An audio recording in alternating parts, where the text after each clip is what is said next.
जैसा सवाल वैसा जवाब। बादशाह अकबर की कई कहानियां तो आपने सुनी ही होगी। बादशाह अकबर हमारे देश के बहुत बड़े और महान राजाओं में से एक है और उनके दरबार में कई खास खास मंत्रियां हुआ करते थे। आज हम पढ़ेंगे बादशाह अकबर और उनके प्रिय बीरबल की एक कहानी। बादशाह अकबर। बादशाह मतलब राजा, किंग। बादशाह अकबर अपने मंत्री बीरबल को बहुत पसंद करते थे। तो जैसे आपने देखा कि उनके राज दरबार में बहुत सारे मंत्री हुआ करते थे। उनमें से एक मंत्री मतलब मिनिस्टर जिसका नाम बीरबल था, वो उनके बहुत ही प्रिय थे। बादशाह अकबर उनको बहुत पसंद करते थे क्योंकि बीरबल बहुत ही बुद्धिमान था और उसके बुद्धि के आगे बड़े बड़ों की कुछ भी नहीं चल पाती थी। कुछ भी नहीं चल पाती थी मतलब बीरबल ऐसी ऐसी लॉजिक देता था, ऐसे ऐसे तर्क करता था जिन्हें कोई भी काट नहीं पाता था, झूठा साबित नहीं कर पाता था। बीरबल के पास तो जैसे हर सवाल का जवाब होता था, इसीलिए बादशाह अकबर उसे बहुत पसंद करते थे। पर इसी कारण कुछ दरबारी बीरबल से जलते भी थे। जलना मतलब जेलस होना, क्योंकि इसी बुद्धि की वजह से राजा बीरबल को सबसे ज्यादा पसंद करते थे और दूसरे दरबारियों को लगता था राजा का तो सबसे फेवरेट यही है, हम तो कुछ भी नहीं। इसीलिए सारे दरबारी बीरबल से जलते थे। वे हमेशा बीरबल को मुसीबत में फंसाने के तरीके सोचते रहते थे। मुसीबत में फंसाना मतलब बीरबल को किसी तरह के ट्रबल में डालना, जिससे बीरबल फंस जाए और राजा का इंप्रेशन डाउन हो जाए। फिर पता है एक दिन क्या हुआ? अकबर के एक खास दरबारी, दरबारी मतलब जो दरबार में होते हैं, स्पेशल कोर्टियर। खास मतलब स्पेशल, दरबारी मतलब कोर्टियर जो दरबार में रहता है। तो अकबर के एक खास दरबारी ख्वाजा सरा को अपनी विद्या और बुद्धि पर बहुत अभिमान था। विद्या मतलब नॉलेज, जो उन्होंने बुक्स पढ़ के गेन की है, और बुद्धि का मतलब होता है इंटेलिजेंस। और इसी विद्या और बुद्धि पर ख्वाजा सरा को बहुत अभिमान था। अभिमान मतलब प्राइड, गर्व करना। ख्वाजा सरा को लगता था कि अरे सबसे ज्यादा इंटेलिजेंट तो मैं ही हूँ, बीरबल तो कुछ भी नहीं। बीरबल को तो वो अपने सामने निरा बालक और मूर्ख समझते थे। निरा बालक मतलब एक छोटा सा बच्चा जिसे अभी भी बहुत कुछ सीखना है, और मूर्ख का मतलब फुलिश। लेकिन अपने ही मानने से तो कुछ होता नहीं। दरबार में बीरबल की ही तूती बोलती। तूती बोलना मतलब बीरबल की ही बात चलती थी। सभी बीरबल की ही बात और लॉजिक को मानते थे, और ख्वाजा साहब की बात ऐसी लगती थी जैसे नक्कार खाने में तूती की आवाज। और ख्वाजा साहब की बात कैसी लगती थी? नक्कार खाने में। नक्कार खाना मतलब किसी कारखाने में जब मशीन्स चलती हैं तो कितने जोर जोर की आवाजें होती है, फालतू की आवाज जो हमारे कान में दर्द कर देता है। ख्वाजा साहब की आवाज भी नक्कार खाने की आवाज की तरह लाउड नॉइज लगती थी। ख्वाजा साहब की चलती तो वे बीरबल को हिंदुस्तान से निकलवा देते। लेकिन निकलवाते कैसे? ख्वाजा साहब की चलती मतलब अगर ख्वाजा साहब की सारी बातें राजा जी मान लेते तो वो अकबर बादशाह से बोल के बीरबल को इंडिया से कब के बाहर निकलवा देते। लेकिन इतना आसान थोड़ी है किसी को निकाल देना। निकलवाते कैसे? एक दिन ख्वाजा साहब ने प्लान बनाया। एक दिन ख्वाजा ने बीरबल को मूर्ख साबित करने के लिए, मूर्ख मतलब बुद्धू, बेवकूफ, और साबित करना मतलब प्रूफ करना। बीरबल को बुद्धू साबित करने के लिए ख्वाजा साहब ने बहुत सोच विचार कर कुछ मुश्किल प्रश्न सोचे। बहुत ही टफ टफ क्वेश्चन उन्होंने सोच निकाला। उन्हें विश्वास था, विश्वास था मतलब यकीन, भरोसा था अपने ऊपर कि बादशाह के उन प्रश्नों को सुनकर बीरबल के छक्के छूट जाएंगे। छक्के छूट जाएंगे एक मुहावरा होता है जिसका मतलब है हिम्मत हार जाना। ख्वाजा साहब को पूरा यकीन था कि जब बीरबल उन प्रश्नों को सुनेगा तो उसकी हिम्मत टूट जाएगी, वो हिम्मत हार जाएगा क्योंकि उसके पास इनके जवाब नहीं होंगे, और वो लाख कोशिश करके भी संतोषजनक उत्तर नहीं दे पाएगा। संतोषजनक मतलब सेटिस्फैक्टरी आंसर, जो सभी मान जाए। बीरबल ऐसे आंसर नहीं दे पाएगा। फिर क्या होगा? उसका इंप्रेशन डाउन हो जाएगा। ये था ख्वाजा सरा की प्लानिंग। फिर बादशाह मान लेगा कि ख्वाजा सरा के आगे बीरबल भी कुछ नहीं। ख्वाजा साहब अचकन पगड़ी पहनकर, अचकन पगड़ी क्या होता है? अचकन मतलब लॉन्ग कोट जो आप इस फोटो में देख रहे हैं, और पगड़ी मतलब टर्बन, जो सिर पर बांधा जाता है। तो अचकन पगड़ी पहनकर ख्वाजा साहब भी दरबार में जाने के लिए एकदम रेडी हो गए। रेडी होकर दाढ़ी सहलाते हुए अकबर के पास पहुंचे और सिर झुकाकर बोले, बीरबल बड़ा बुद्धिमान बनता है। कि बीरबल तो अपने आप को बहुत बुद्धिमान समझता है और आप भी उसकी लंबी चौड़ी बातों के धोखे में आ जाते हैं। लंबी चौड़ी बातें मतलब बहुत बड़ी बड़ी बातें, मतलब बीरबल जो भी बोलता है आप उसे मान लेते हैं। धोखे में आ जाना मतलब कही हुई हर बात को मान लेना, क्योंकि ख्वाजा सरा को बहुत जलन होती थी कि बीरबल की कही हुई हर बात को बादशाह अकबर और बाकी के सब मंत्री मान लेते हैं। फिर ख्वाजा साहब ने बोला, मैं चाहता हूँ कि आप मेरे 3 सवालों के जवाब पूछकर उसके दिमाग की गहराई नाप ले।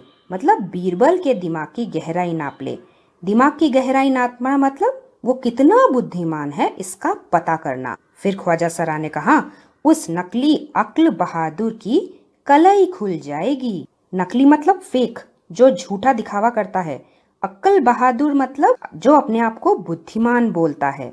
मतलब ख्वाजा सरा को लगता था बीरबल वैसे तो इंटेलिजेंट है नहीं, लेकिन अपने आप को इंटेलिजेंट दिखाने की कोशिश करता है, इसीलिए वो बीरबल को नकली अक्ल बहादुर बोलता है और कहता है कि उसके 3 सवालों के जवाब पूछकर पता लगाइए कि वो कितना इंटेलिजेंट है, और उसी से उसके फेक इंटेलिजेंस की कलई खुल जाएगी। कलई खुल जाना मतलब भेद खुल जाना, उसकी असलियत का पता चल जाना। ख्वाजा के अनुरोध करने पर अकबर ने बीरबल को बुलाया। अनुरोध मतलब रिक्वेस्ट करना। और बादशाह अकबर ने उनसे कहा, बीरबल, परम ज्ञानी ख्वाजा साहब तुमसे 3 प्रश्न पूछना चाहते हैं।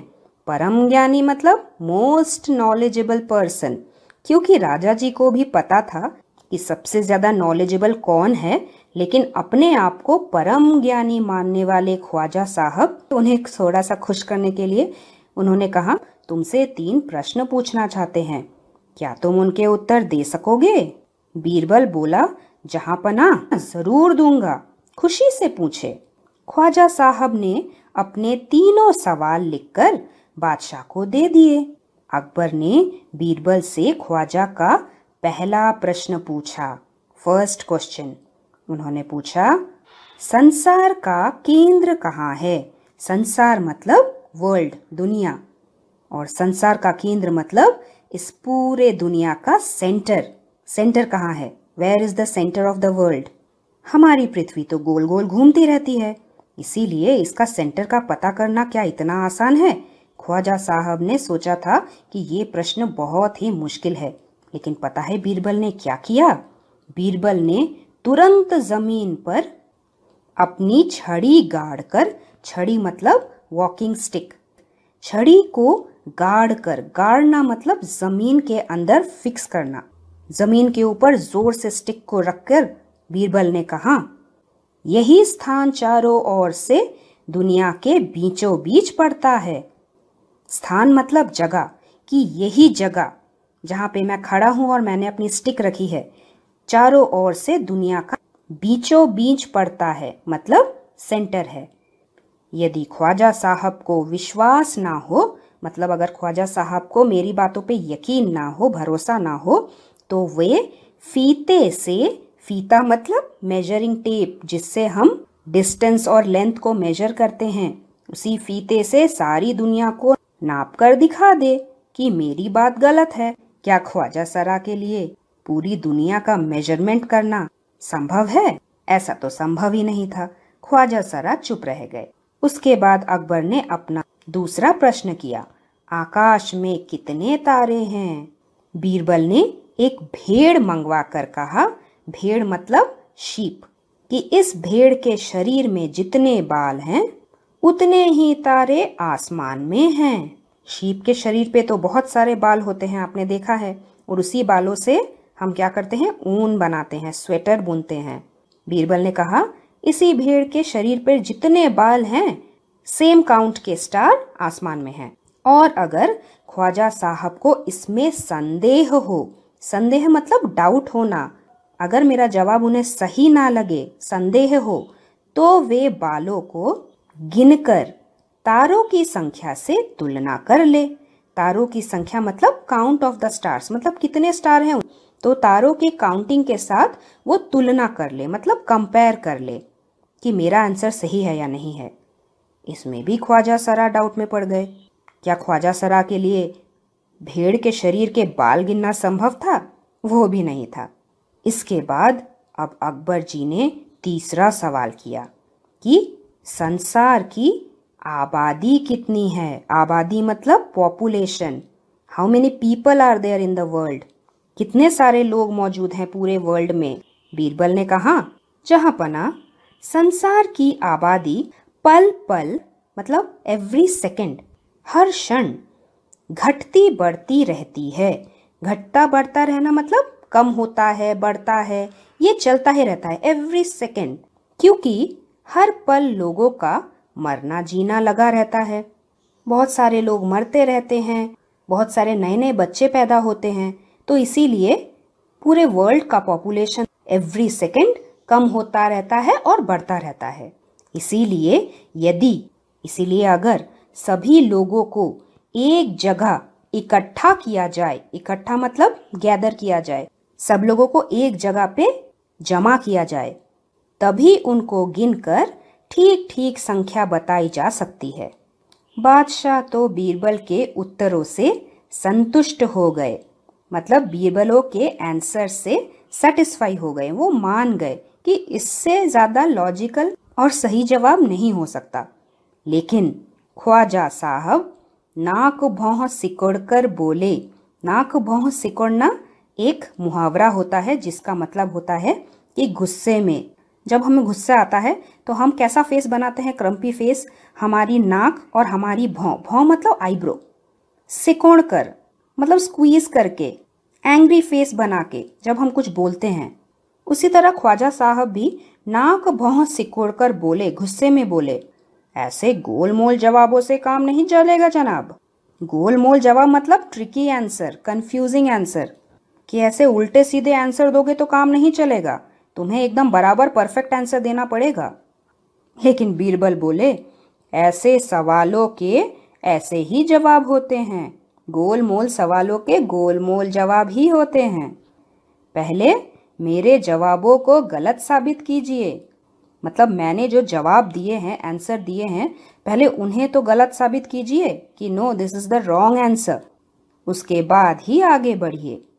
और ख्वाजा साहब के लिए बीरबल के उत्तरों को गलत साबित करना इतना आसान तो नहीं था। ख्वाजा साहब से फिर कुछ बोलते नहीं बना। कुछ बोलते नहीं बना मतलब कुछ बोल ही नहीं पाए। He was not having any words or any answer to give. और इसी तरीके से बीरबल ने फिर अपनी बुद्धिमानी का परिचय दिया कि उनके पास सच्ची में हर सवाल का जवाब मौजूद है। थी ना अच्छी कहानी?